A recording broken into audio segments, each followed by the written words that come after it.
If there has been the expectation that Arsenal at some point this season will come good, and the last 10 games have certainly felt like a step in that direction, then Bukayo Saka's injury was a real blow. And on Christmas Eve and the eve of basically what is a period where you feel the points gap for Arsenal to the top of the Premier League table needs to be chipped away at, this is genuinely a gut punch.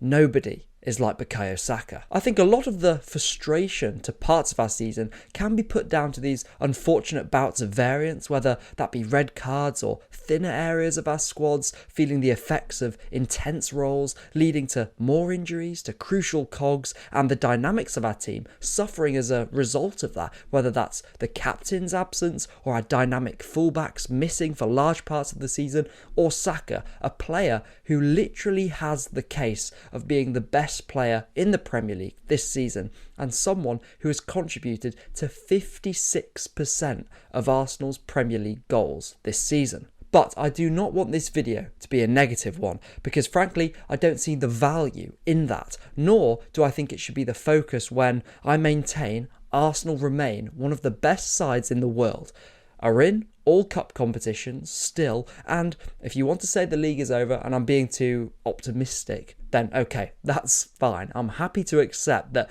some of those dynamic issues that I've just talked about, for example, have not always been attributed to injuries, but with how good this Arsenal team still is, and with how much of the season there is still to play, I'm in no place to start looking negatively at it yet.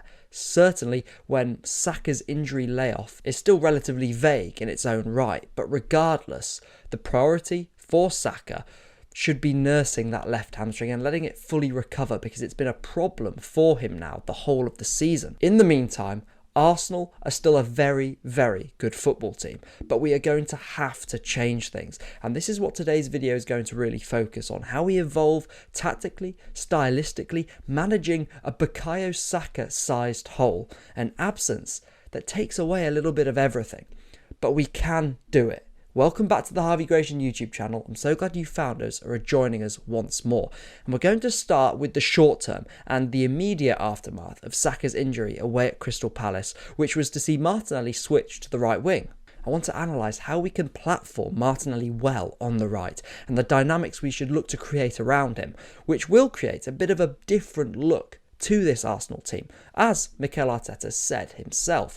I want to start with arguably the most obvious place following Crystal Palace, and that's Havertz's goal, which indirectly came from that Martinelli cross.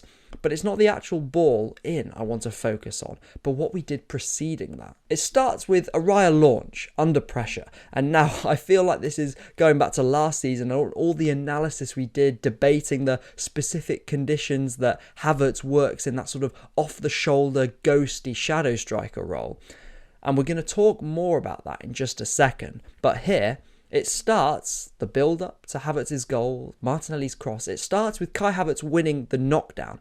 And this is crucial for getting the most out of Gabriel Martinelli, because it's about how we arrive in the final third with velocity. And it's about other players taking on a different type of responsibility. We work it back around to the right-hand side, and we set this triangle that if Martinelli is to be our right wing, I want to see often in high possession. Timber allowed to leave the back three and dart into that high right pocket, with Odegaard instead facilitating from slightly lower. It may be a seemingly tiny detail, but that burst Timber suddenly provides into the pocket is what draws defenders away, gives Martinelli that little bit of separation from Mitchell, all ready to build up a head of steam, get to the byline and cross. And what is equally as important is that we ensure with Martinelli's directness that the box is sufficiently loaded. And here we see that in that duo of Jesus and Kai. This also could be Rice, Marino in the box here, alongside Trossard and Lewis-Shelly on the edge. This is another example where we see Timber beyond Odegaard, driving and beating Doucouré on the edge of the box, creating those more dynamic environments for Martinelli to attack when crossing. But It's also true, I accept, that for the most part, Timber starts lower in our back three in possession and is not always going to be the right wing's really high support. In Timber, we know we have someone who likes to play snappy, right? And in these types of zones when Martinelli is going to have to be forced to receive lower on the touchline, I would like to start to see some combinations, some gives and goes, Martinelli laying it off to Timber and spinning in behind straight away, and cohering these relationships where Martinelli can trust his partner to release him into space is something that's so crucial for him. Because here, Timber is sitting deeper and putting the ball into a space for Martinelli to attack from here is more of a Ben White thing. And last video, we were praising Timber in detail, weren't we? But we also talked about how he matched up with Ben White. And this range of passing is certainly Ben White's USP. And in the Everton match at the end of last season, for example, we saw how White, with a primary runner ahead of him, how he sort of shapes up as a right centre-back. And Timber's type of combination play is slightly different. It means I'd like to position him more inside the block when he's enacting these gives and goes with Martinelli. This is a nice example. Here we're in a back four, allowing Timber to offer more on the outside. Gabby receives it relatively low, and Odegaard is momentarily out of the picture. Timber drifts into this pocket, exchanges with Martinelli. Now that is a big space to play into, and we're lucky with having a guy like Bukayo Saka before who can do this, who can do it all, can be a bit of everything, including a runner for us. But you can see how if we can create more of these types of situations where Martinelli has space to run into. But like I said, Timber, especially in games where we're not facing deep defences, a lot of the zones that he's going to occupy are going to be lower before they go higher. And although I think, disregarding the right winger for a second and who that is, I think giving Timber more responsibility on the right hand side, so long as we have sufficient cover behind him, feels like a good move in a Saka-less team. I think we sprinkled in some of those moments of license, of responsibility for Timber against Palace, and I think some of the indecision in the movements that we saw comes into terms with playing a diamond in midfield that we will quickly unpack shortly. But you see here, initially a Timber and Partey pivot before Partey drops into right centre-back, leaving Timber alone at the base of midfield. There were also moments where Timber found himself on the right-hand side of our diamond, but here we see the dangers of it being Odegaard who fills in as the deepest midfielder and has to cover for us centrally when we lose the ball. I think probably the safest way to get Timber higher more consistently and give him more license is to have a pivot maybe drop into the back line, splitting Saliba wide, and maybe encouraging not only Timber to move higher, but Saliba to have those moments to carry and break the lines. And when we're talking about how we access the final third with more speed to make sure Martinelli has space to run into, that could be something to look at. But let's talk about the midfield diamond against Palace and some of the templates that we had without Bukayo Saka and how this helps and benefits Martinelli specifically. This was the primary setup, this sort of 3-diamond-3, but again, we left this quite a lot. It was very fluid. Here you can see how wide we can stretch that diamond and how the player occupying the tip of that diamond essentially morphs into a front two. Now, this isn't actually new, as we know, and it goes without saying that we don't want Declan Rice here always in the front two, and we're going to get onto how he was used differently in just a moment, and how that impacts Gabriel Martinelli. But with Rice and with Jesus as that pair in this shot, pair of shadow strikers, we keep both of our wingers high and wide, which feels very useful for a less touch-heavy right winger in Gabriel Martinelli. And this shape can very easily morph into that 4-2-2-2 base, with Timber able to be that more direct Martinelli support with Odegaard in the pivot. And the key here is the fluidity that you see in this image in the front line, with Havertz and Jesus forming the top of the box. And this fluidity feels like arguably a real must, I think, to try our best to manage Saka's absence and also support Martinelli by giving him different rotations. And I think it was Havertz and Jesus' relationship, just tangenting away now, that gave me the most hope for that. Let me tell you why. Again, this was the diamond shape that we set up with Kai Havertz at the tip, and you can see how he becomes that pair with Jesus, with one dropping and the other stretching in behind. But forget the goals that Jesus has scored, the 5 in 2 games against Crystal Palace, for a moment, because I think the next best thing that we should all be so happy about is how Jesus has shown that he can compete now, how active he has been on the second balls, the bouncing balls, how he has made the chaotic situations, the balls fired through the lines or bouncing all over the place in between the midfield and defensive lines, how he has made them stick in the centre for us, enabling us to get up the pitch and actually start attacking and platforming our attacks from the centre more. Look here, contesting Jesus with Richards, settling the bouncing ball down, releasing Odegaard. Kai is stretching as Martin plays in Martinelli, our free man. Now, I think, if I'm being honest, Odegaard, this pass needs to be better here. And I think against Palace, I think he was playing as if he still had Saka on the right wing. He needs to, again, like we said, release Martinelli into space. And I think that's even more potent if we can do that in this example like we did from the middle. I think this example might just express that the best. Rice is now on for Kai Havertz, but as it's clipped into Jesus, dropping from the centre, Rice and Odegaard quickly cluster around him. And this is the Jesus we know, moving sharply, flicking it on to the runner in Rice, who shifts it to Odegaard, who again hasn't quite got the weight of pass to Martinelli right. But expect that to come. Of course, Odegaard is still coming back from an injury himself, but I think the important thing is that a left-footed passer to a right-footed runner is normally a very easy relationship to strike up. But being okay with creating these false transitions, playing a quicker tempo at times, using our runners and what looks like a sharper Jesus who can give us some real bite and punch centrally. And I'm not going to say that Jesus is suddenly back to his levels pre-knee issues, because he's certainly never going to get back to that sort of physical ceiling again.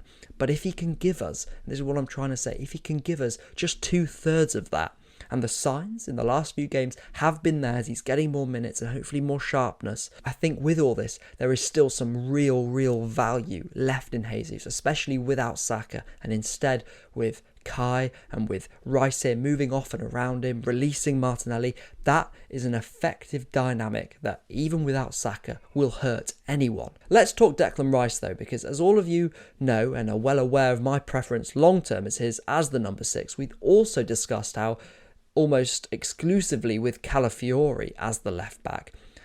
Although Rice has a higher starting position in the 8, we will see a much more balanced version of him, and one that can really help Martinelli or whoever the right wing is. We've just seen him being involved in the tip of the diamond, but our fluidity obviously really suits him. Here, he does that opposite side overloading, which normally fills the whole of Odegaard when he shifts down to where Saliba would be here, but here it's a stricter rotation with Odegaard, and as we recirculate, Rice becomes that wide option, pushing Timber on the outside, and it didn't quite materialise against Palace, but these overloads, these revolving right-hand-sided rotations, probing until a gap opens up for Martinelli to be the one off the shoulder is something we can really exploit. And in these situations, expect Martinelli to drift on the inside with Timber outside of him, trying to get Odegaard just outside the block, knitting things, connecting. And of course, with Calafiori on that left side, able to occupy those higher zones comfortably and threaten on the outside. It means when we modulate into more of a 4-3-3 build-up structure like this, which we did a lot in the second half against Palace, Rice becomes a really well-used member of our build-up. Here, he receives and spins and carries away from Hughes, driving us forward, able to get his head up then and switch to Martinelli. And now Rice is the best switcher that we have in the squad, and like I just said earlier, embracing maybe that more chaotic, faster approach, especially if it's against mid blocks and high presses where we can utilise our fluidity between the thirds, change shapes in the build-up, utilise Havertz and Jesus as that pair, Martinelli as a runner, and Rice, whether it be in the 6 or that more balanced 8, hopefully with Calafiori alongside him.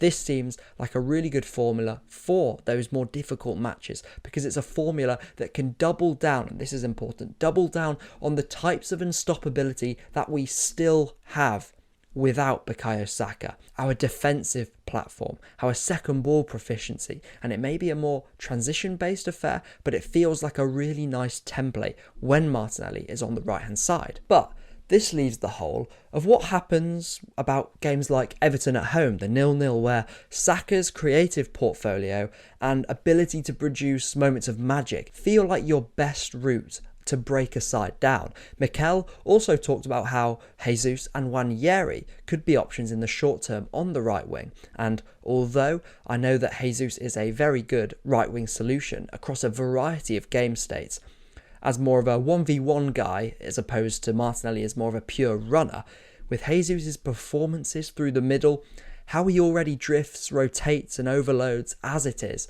I think I'd probably expect for low block games for Nwaneri to be just ahead of Jesus in terms of the solutions Mikel is most likely to use, simply because as well he is stylistically the closest replacement on the right wing that we have to Bukayo Saka, especially with players like Fabio Vieira out on loan. And it's something to think about against deep defences. However, the bottom line is, if Nwaneri is to play, with Odegaard most likely inside him, that right-hand side will be crying out for runners to create depth, to take men away, to naturally stretch the pitch. And this is all coming with factoring in Raheem Sterling out injured, by the way. But that makes Jurrien Timber even more crucial than he already is. I think Nwaneri, Timber, Odegaard sort of trio against low blocks probably lacks a bit on the side of raw pace and power, but it's against the low block, and as long as Timber is allowed to stay higher, I think the small space dynamism, the shiftiness and the carrying that Timber and Nwaneri in particular give us on that right hand side will keep it slick and fluid, with Odegaard threading it all together hopefully. But what we do not want is Nwaneri being kept unnecessarily wide and on the touchline, because although, and I've said this multiple times, his range of motion, that motor that he has, is what makes him so special. He is a two-way threat, even so, on the carry. You don't want to get into the territory that Fabio Vieira had himself when filling in for us in moments on the right wing, with no runners to support him and stuck outside on the touchline. I think, though, we need to talk about a couple of elephants in the room that I don't think this video would be responsible at ignoring, and that's Raheem Sterling's injury and the January transfer window. Because with Saka out, like I said at the start, a bit of everything is taken away. But if you look at our front line now, especially in Sterling's absence, we lack someone who really excels at take-ons. Also big space creation, and what I mean by that is those types of devastating passes. And with Saka, this is typically his crosses on the side of a block, but also that reliable carrier over longer distances, which sure, Martinelli resolves on the right hand side, but without Sterling you lack that option now on the left. And of course we also miss in Saka probably our most ruthless finisher in the box. Antoine Semenyo has been a name that's caught the wind lately, and if you remember one of my very first transfer videos over the summer, you will know that Semenyo was a name thoroughly on my list in the same bracket as Adeyemi for the versatile forward option for Arsenal.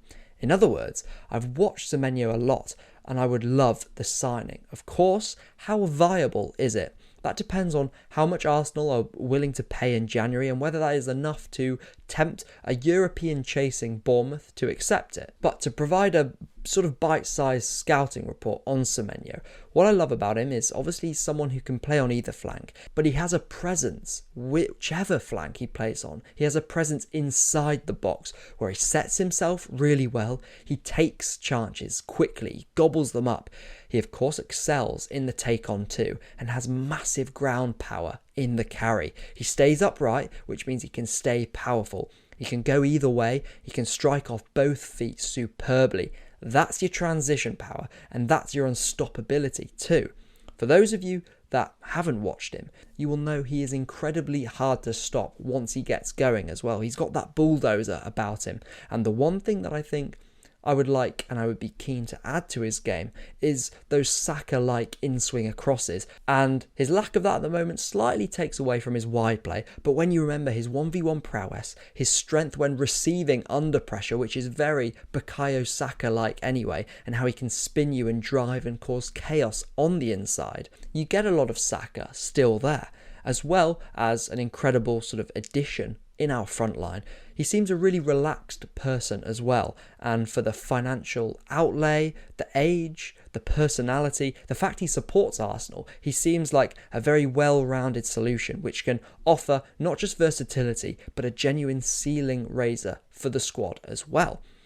And my final thoughts on Raheem Sterling too. As some of you will remember, I was very excited for Raheem Sterling as an initial loan deal, and I still maintain from what I've seen in the very brief time, granted that Sterling has actually been on the pitch, that he can still offer us so much value when he returns from injury. And the shame is, with his lack of minutes so far, that seasonal value that we spoke about in the transfer video looks really hard to extract now. But the crux of it for Sterling is just minutes, because if you don't think that Sterling can help us on the pitch, then the loan for you, fair enough, seems redundant. But I still do. I still believe he can give us moments, and it's impossible to know whether injury issues or something else entirely has kept him out of the team and the squad so far. But as long as Raheem Sterling is in this Arsenal squad, I know he can play a significant role for us. But that is for another video. And as disappointing as I will admit his loan has been so far, I would like to hear your thoughts on it going forward, as well as the January transfer window, as well as what Arsenal should do in the short term without Saka. But that is all for the video today. Thank you so much for watching. I really hope you've enjoyed. Sorry for being a bit behind the last couple of weeks. I've had a lot of uni work to do, but I'm back now with more videos. I hope you have a wonderful, wonderful Christmas. I'll catch you in the next one. See you later.